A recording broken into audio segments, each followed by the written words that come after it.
BBC ትግርኛ ድሕሪ 20 ደቂቃ ክጅምሪው ንክትከታተሉና ንዕድም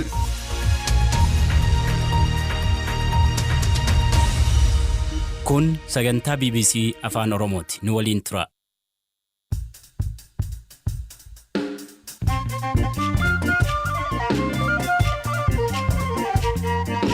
Ashama kamooltan hordoftoota keenya sagantaan BBC afaan Oromoo jimaata galgalaa jalqabeera. Waggoota 30 oliif walleewwan aadaa fi ammayyaa dhibbaa ol afaan Oromootiin sirbuudhaan beekamtii guddaa kan argate artist Daawwitee Mokonnin wajjin turtii taasifne.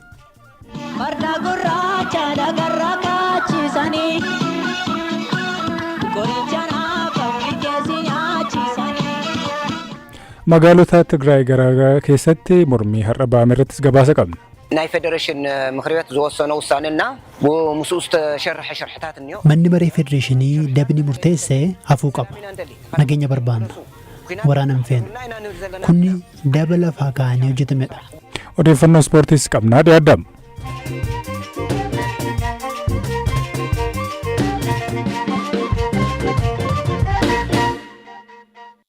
Himanni sadii irratti dhiyaate dhimmi isaanii mana murtii olaanaa federaalaa Ramaddii Lidataatti ilaalamaa akka jiru deetaan ministeera nagaa obbo Taayyee Danda'a harki isaanii kaatee naannoo toonni dhamiin har'a dhaddachatti dhiyaachuu isaanii abukaattoon isaanii himan. Mana mala sirreessaa abbaa Saamu'eel jedhamutti kan argaman aangawaan duraanii kun beellama guraandhala 6 bara 2018 tureen dhimma kaateenadhaan harki isaanii hidhamuudhaan wal qabatee dhaddachatti osoo hin dhiyaatiin hafanii turan. Manni murtii obbo Taayyeen kaateenaa malee akka dhiyaatan har'atti beellamee ture. Kana malees hoogganaan mana sirreessichaa beellama darbe irratti obbo Taayyeedhaan kaateenaa Yoosiif goone malee sin dhiyeessinu jechuudhaan hambisan sababa isaanii qabatanii akka dhiyaataniif ajajee ture jechuudhaan abukaattoon obbo Taayyee obbo Abarraa Nigus BBCtti himaniiru. Haa ta'u malee ajajni mana murtii inni lammaffaan akka hin raawwatamnee fi hoogganaan mana mala sirreessaa har'a dhaddachatti osoo hin dhiyaatiin hafuu isaanis himaniiru. Manni murtichaas qondaalli mana amala sirreessaa abbaa Saamu'eel akka lakkoofsa Itoophiyaa bitootessa 4 bara 2018 dhaddachatti dhiyaachuudhaan akka hubachiisaniif irra deebiidhaan ajaja kennuusaa obbo Abarraan himaniiru.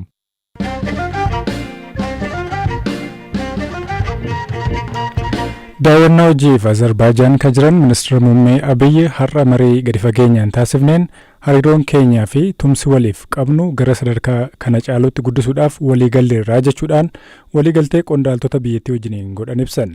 Ofii biyyi kun maaliin beekamti? Waliigalteen raawwatanu maali? Ministeerri muummee Itoophiyaa Abiyyi Ahmed jila aangoota mootummaa olaanaa dabalatanii daawwannaa hojiif Azerbaajaan jiru. Azerbaajaan waliin waggoota muraasa darban keessa tumsa dinagdee gama aviyeeshiniitiin paarkiiwwan indastiriitiin akkasumas qaxanaa daldalaa bilisaa fi Itoophiyaa Investment Holdings Azerbaajaan waliin taasifame irratti hundaa'uun michummaan keenya yeroodhaa gara yerootti guddachaa dhufeeraa jedhan. Har'ammoo marii gadi fageenyaan taasifneen hariiroon keenyaaf tumsi waloof qabnu gara sadarkaa kana caalutti guddisuuf waliigalleerra guyyaa har'aa gama humna ittisaa fi dhimmoota biroo irratti sirna waliigaltee wal hubannaa waliif mallatteessuu irratti wal geenyeerraa jedhan ibsa gabaabaa fuula miidiyaa hawaasaa isaanii gubbaatti maxxansaniin. Ministeerri muummee Itoophiyaa gifti duree Aadde Zinaash Taayyaachoo akkasumas jila Itoophiyaa biroo waliin kamisa waaree booda biyyattii qaqqaban. Kaayyoon imala isaanii ammatti kana yookaan sana jechuun nama rakkisa. Haa ta'u malee hariiroo biyyoota lamaanii waggoota muraasa darban ilaaluun waan akeeku qaba. Daawwannaan isaanii yeroo Itoophiyaa fi Eertiraan yookaan mootummaan federaalaa fi TPLF lolatti seenuu jedhamee sodaatametti taasifame.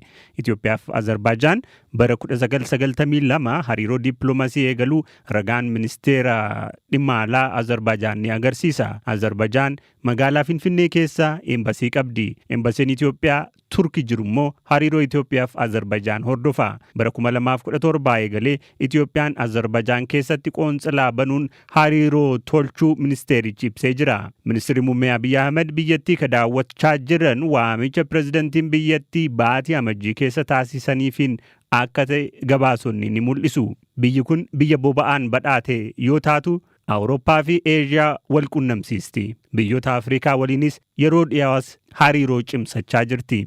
Itoophiyaa fi Azerbaajaan kana dura dameewwan industirii waraanaa irratti waliin hojjechuuf waliigaltee mallatteessanii turan. Yeroos Itoophiyaan industirii waraanaa ishee cimsuuf xiyyeeffannoo kennitee hojjechaa akka jirtu aangawaan Itoophiyaa ibsaniiru. Teknoolojii waraanaa humna industirii fi dhimmoota kanaan wal qabatan irratti Riippaabilika Azerbaajaan irraa muuxannoo fudhachuuf qophii ta'ullee dubbatanii turan. Waggaa dura Eertiraan lammiilee ishee 18 fi dooniiwwan ishee 3 jalaa hiitee turte. Kunis daangaa bishaanii Eertiraa waan seenaniif. Ta'us sochii dippiloomaasii fi marii yeroo dheeraa fudhate booda Eertiraan lammiilee Azerbaajaan kana gadhiifteetti. Doonicha keessa meeshaa waraanaatu jiraa jedhamee shakkama.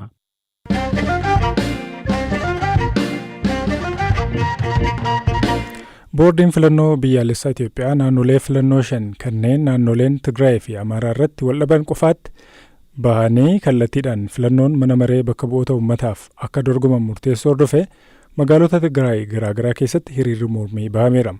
Namoonni hiriira bahan maal akka barbaadan BBCtti dubbataniiru.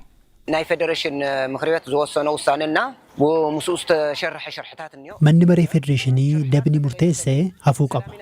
Nageenya barbaanna. Waraana hin feenu. Kunni daba lafaa kaa'anii hojjetamedha. Namoonni qeerraa buqqa'an qe'ee isaanitti deebi'uu qabu. Daangaa naannoo keenyaa kabajamuu qaba. Adda ciccituu hin qabu. አይነቆርስን ቁርጽኹም ፍለጡ ቁርጽኹም ፍለጡ ሰላማዊ ሰልፍ አካሂድና በቃ ህዝብ ምዕራብ hiriira nagaa kana kan baane namoonni lixa Tigraay irraa buqqa'an qe'ee isaaniitti akka deebi'anii fi nageenya feena. Dhimmichis nageenyaan araaraan akka goolabamu barbaanna. Waraana hin barbaannu. Nageenya feena. ኩናት የለና እዩ ናለ ማዓልቲ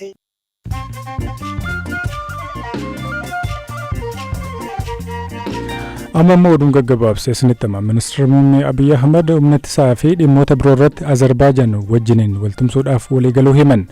Azerbaajaan waliigaltee waggoota muraasa darban keessa tumsa dinagdee gama aviyeeshiniin, paarkiiwwan indastiriin akkasumas qaxanaa daldalaa bilisaatiin michummaa keenya yeroodhaa gara yerootti guddachaa dhufeeraa jedhan. Atileetiin Itoophiyaa Dirribee Waltajjii qorannoo qoricha nama jabeessu diduudhaan waggaa 2 dorgommii ispoortii kamirraayyuu dhorkamte. Atileetiin kun saamuda kennuudhaaf ayyamamtuu ta'uu erga diddee kaastee bu'aan isheen galmeessiste akka qamus murtoon darbeera.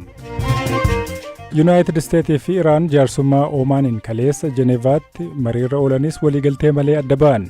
Haa ta'u malee maricha irratti jijjiiramni guddaan jiraachuu ministeerri dhimma alaa Oomaan ibseera. Marii biyyoonni lamaan gaggeessaniin jijjiiramni jira jedhamus carraan waraanaa hambisuu qabaachuusaa wanti ifa ta'e hin jiru. Oomaan bakka bu'uudhaan Iraanii fi Yuunaayitid Isteet mariichisaa akka turan Badir Abdul Saayid akka jedhanitti bakka buutonni biyyoota lamaanii mootummaan biyya isaanii wajjiniin erga mari'ataniin booda yeroo dhiyootti mariitti fuudhaaf fedha qabaachuu isaanii ibsanii jiran. Imbasiin Ameerikaa Jerusaaleem jiru hojjettoonni gargaarsa atattamaarra hin hojjenne marti isaaniiyyuu maatii isaanii fudhatanii akka Israa'el keessaa ba'an har'a ajaje. Akeekkachiifni kun sababii yaaddoo nageenyaa waraana Iraan wajjiniin wal qabatu akka ta'es imbasichatti ambaasaddarri Ameerikaa ibsanii jiru.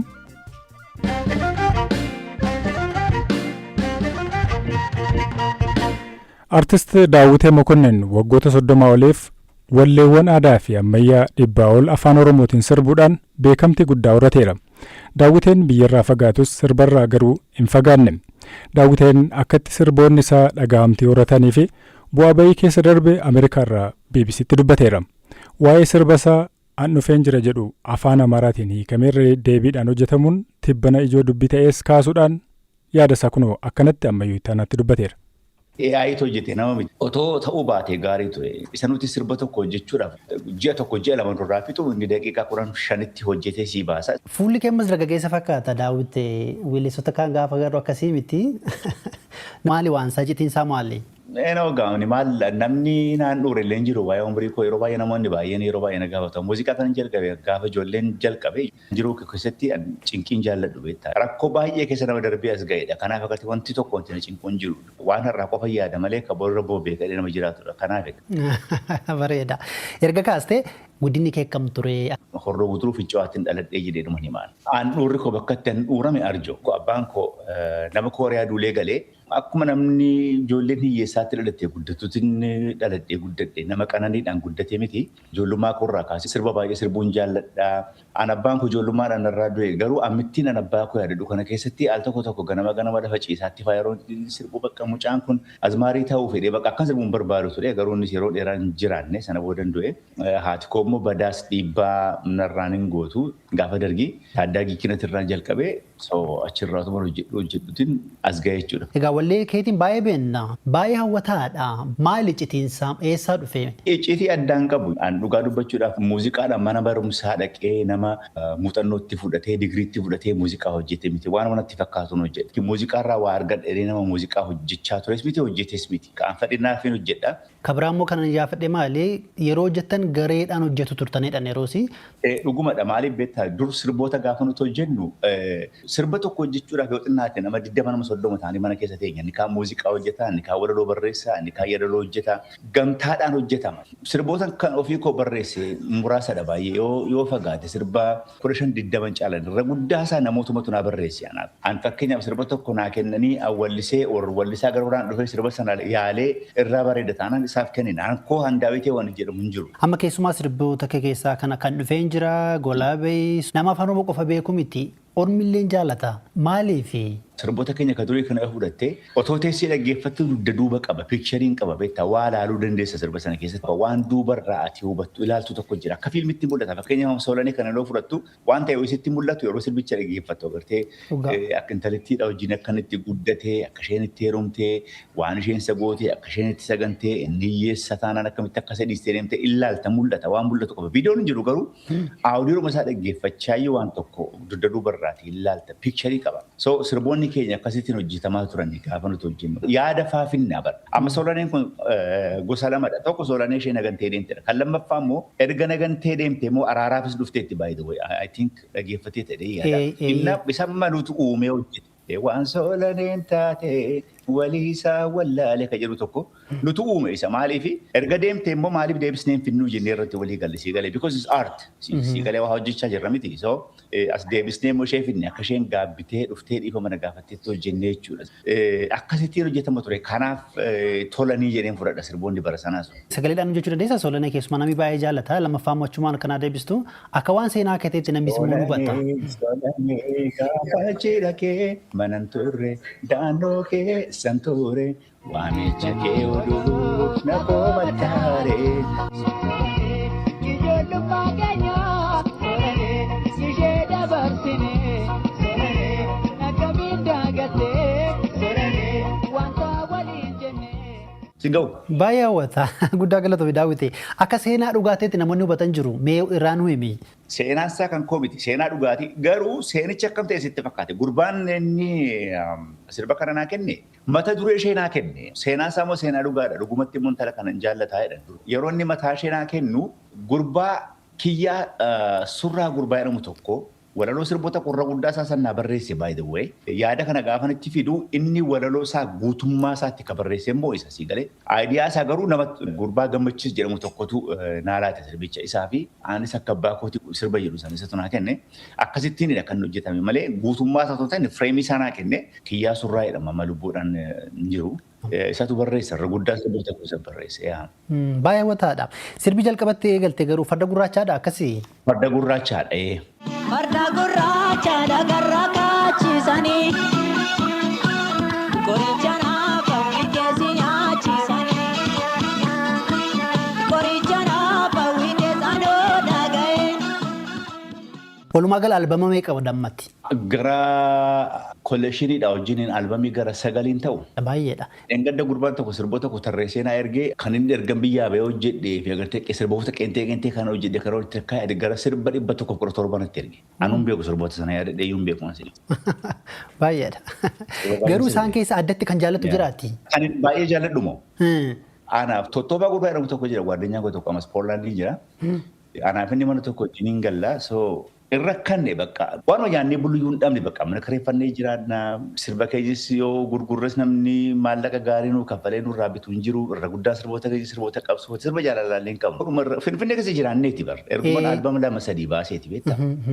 So inni gitaara qabatee callu jedhee gitaara kana tuttuqaa so yaadni tokko na dhufe bitta ajaa'iba kan koo kamini meedhiisa dhiisii obsii jedhee namni na sossobbiin maal baasa waan garaa koo dhabnammaaf hamboo hoodhiisa hin boo'innaan jechuun ittuu na boossisa.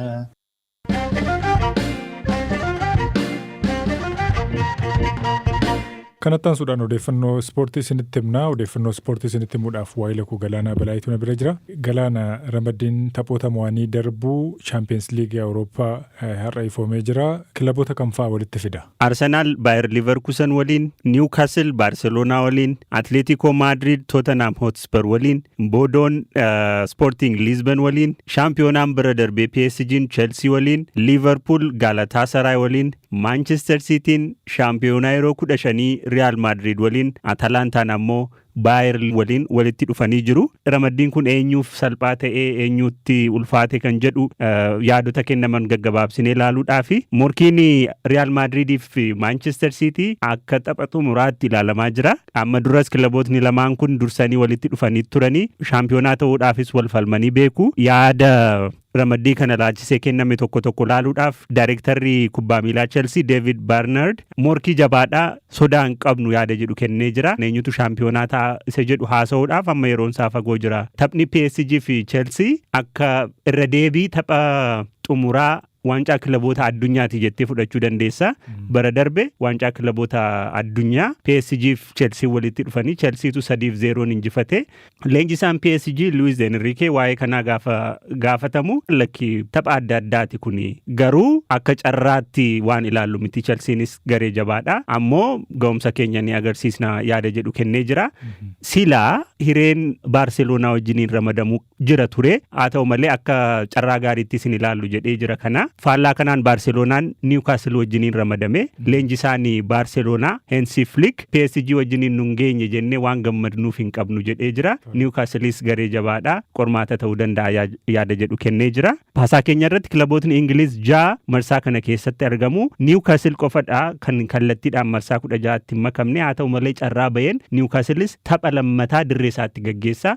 Warri kallattiidhaan darban shananis tapha isaanii lammataadha qe'ee isaaniitti taphatu kun advaanteejii kennafi. Daayirektarri kubbaa miilaa Manchester City Hugo Viena isa Real Madrid wajjiniin ramadaman ilaalchisee yaada kenneen gareelee lamaaniifuu tapha baay'ee cimaadha. Akka tapha xumuraati. Isaan wajjiniin ammas irra deebinee walitti dhufuu keenyaan ni gammannaa jedhee jira. Adeemsa amma jiruuni Arsenaal carraa waan qabu fakkaata. Ammas kilaboota Champions League Awurooppaa irratti dorgomaa jiran keessaa tilmaama olaanaa waancicha nyaata jedhamee ka argate Arsenaali. Taphoota hundumaa amma yoonaatti injifateera. Hunda injifateera. The Gunners hireen waancaa Champions League nyaachuu isaanii 27.4 achi immoo Bayern Munichtu sadarkaa lammataatti carraa guddaa qaba jedhamee tilmaamame 14.28. Sadarkaa sadaffaatti Liverpool parsantaa 12.8. Arfaffaa irratti immoo Manchester City 10.7 akkas jechaa deema. Asumaan gara dorgommii Premier League 28ffatti ceenaa jimaata irraa eegalee hanga dilbataatti taphoonni eegaman jiranii mee tilmaamni kaa'aman akkasumas immoo kilaboota kanfaa akka walitti fidus akaaf. Premier League Ingiliz guyyaa har'aa jalqabaa qabxii 10 Arsenaal irraa fagaatee sadarkaa sadaffaarra ka jiru. Aston Villaan galgala kana sadarkaa dhumaarra ka jiru Wolves waliin morkata. Chris Sutton tapha kana Aston Villaan 1-0 injifata jedhee tilmaamee jira. Torban kana garuu taphni guddaan eegamu darbii Londonii Arsenaalii fi Chelseatu walitti dhufaa. Taphni kun guyyaa dilbataa gaggeeffama. Arsenaal tapha kana injifachuun baay'ee murteessaa ta'aa fi garaagarummaan qabxii Manchester City wajjiniin qabu amma 5 tapha tokko dabalataan taphatee jechuudha. Guyyaa dilbataa Chelsea wajjiniin morkiin godhu jabaa haa ta'u iyyuu malee Chris Sutton 2-0 injifatee jedheera. Garee dhumtii Arsenaaliin dhaabsisu jira jedhee yaadu. Gareen Chelsean injifattoota Arsenaal goolii akka lakkoofsisnee qabu waan danda'u natti hin fakkaatu. Arsenaal tapha kana inuma injifata jedhee tilmaamee jira. Tapha Arsenaal kana dursee guyyaa sanbata xiqqaa Manchester Cityin dirree isaa malee Elland Roaditti imalee Leeds United morkataa. Leeds United Manchester Citytti torbanoota dura Cityidhaan akka malee qoree ture. Haa ta'u malee Citytu 3-2 injifatee taphni kun baay'ee jabaa ta'a Manchester Citytti. Haa ta'u malee Chris Sutton Manchester Cityin goolii 3-1 injifata. Gooliin itti galuun isaan oolu Leeds garee jabaadha jedheera. Dilbata taphni biraan gaggeeffamu Manchester United fi Crystal Palace walitti fida. Leenjisaa Michael Carrick jalatti garee ajaa'ibaa ta'aa dhufee jira. Tapha kanas 2-0dhaan akka injifatu tilmaamee jira. Galaana Balaayee odeeffannoo ispoortii dhaggeeffattoota keenyatti himteef galatoomi. Ulfaadha. Dhaggeeffattoota keenya sagantaa raadiyoo keenya xumuruutti jirra. Sagantaa keenya wixataa hanga jimaataa galgala sa'aatii 2:50 irraa eegalee gama Facebook akkasumas YouTube'dhaan hordofuu dandeessanii dambalii gabaabaa akkasumas saatalaayitii gubbaattis nu argattanii YouTube keenya irrattis viidiyoo miidhagoo argachuu dandeessan. Sagantaa irraa Galaana Balaayee qopheessuudhaan hirphaa gammachuu isinii dhiyeessuudhaan Jonathan Mwangi ogummaa teeknikaatiin wajjin turee jira. Wixatammoo sagantaa biraatiin deebina. Nagaan bulaa.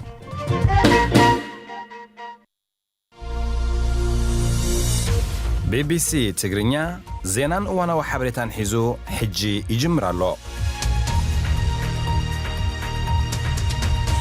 ዝኸበርኩም ሰማዕትና ንፈነውና ክትከታተሉ